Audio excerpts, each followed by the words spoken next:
Welcome to this quick overview of Brightcove and NewSpark. So first we're going to start with the Brightcove gallery. I added a quick upload button here, and you're going to see that when you click on that, you get taken to the upload widget. The upload widget can actually be set up to recognize SSO, or contributors can actually self-register or self-provision to add videos into the system. It can be embedded into an iframe into any website, or it can be called from a direct link like I'm doing right now. So if I select the video here, I'm going to create a quick video and add a title and description.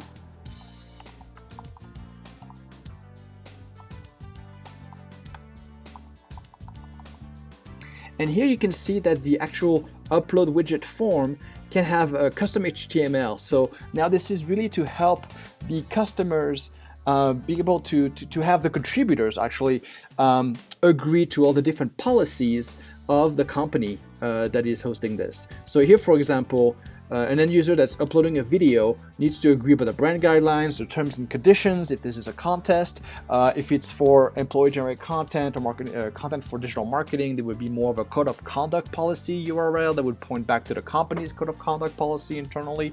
But here, this is really to help with ensuring the policies to those end users. This puts the onus of on the content owner, really. If they are breaking the rules, it's on them. It's not on the platform owner. It's not on the Brightcove service owner. Finally, here you have the category. So this is a powerful tool which allows you, for example, if I click on customer reviews, it's going to tag the video that I'm uploading with the appropriate information that's going to flow directly to the playlist and collections that are going to be powering gallery or any kind of custom playlist that you may be building. So here I'm going to click upload video, and this is a real-time demo, by the way. There's no smoke and mirrors here.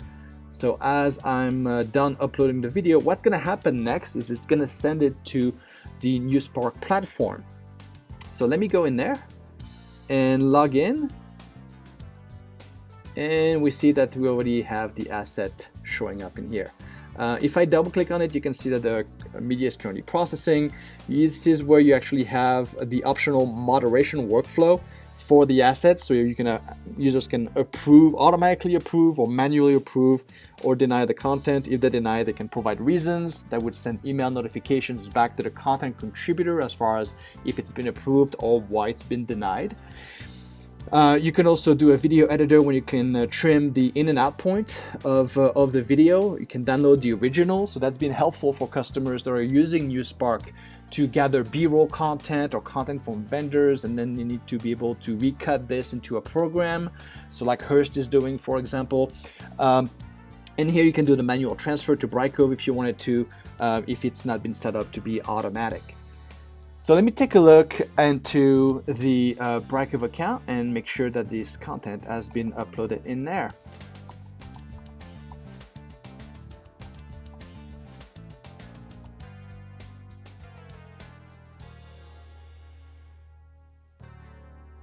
All right, so the video has been uploaded, created. It looks as it's already been transcribed actually. If I go in there, you can actually see that the tags did get sent. And if I go back to this gallery site and do a quick refresh, and I go into the customer testimonials, there you go. So you have your the video that was initially sent from NewSpark into Brightcove and into gallery dynamically, because we're able to really have that governance when it comes to the tagging, taxonomy for those video assets. So it definitely reduces the manual errors when people enter tags manually through a text entry form. This really provides that swim lane to ensure that governance around the metadata. Another thing that I wanted to show is also that you can actually have contests. So here's a contest that we're doing for National Geographic. Those could be videos or images that are being sent.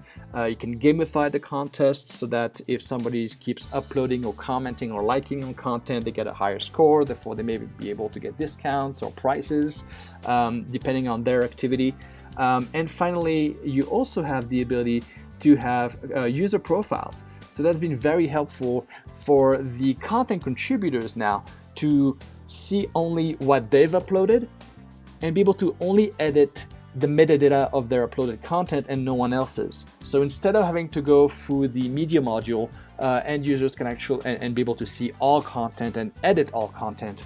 Now this provides a bit more security on who can edit what content. So only the content owner can edit their own content and no one else's. So that's also pretty powerful when we talk about security, user access control, and overall governance of an online video service that is being democratized across an organization.